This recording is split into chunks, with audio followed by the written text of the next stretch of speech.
Suppose we want to find an area, such as the area that I am shading here.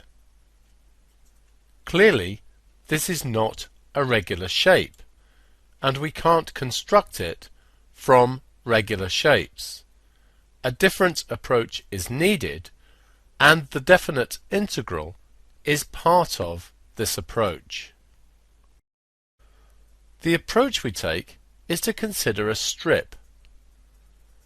The height of this strip would be y at a general x-coordinate x, since the curve is y equals f of x.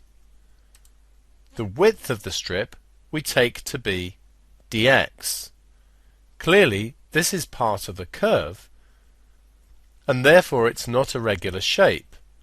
However, if we take dx as close to 0 as possible, the strip will be approximately rectangular, and therefore the area of the strip will be equal to the height times the width, which is y dx.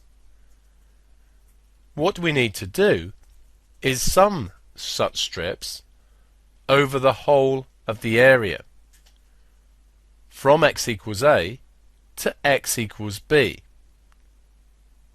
So the area is equal to the integral from x equals a to x equals b of y dx.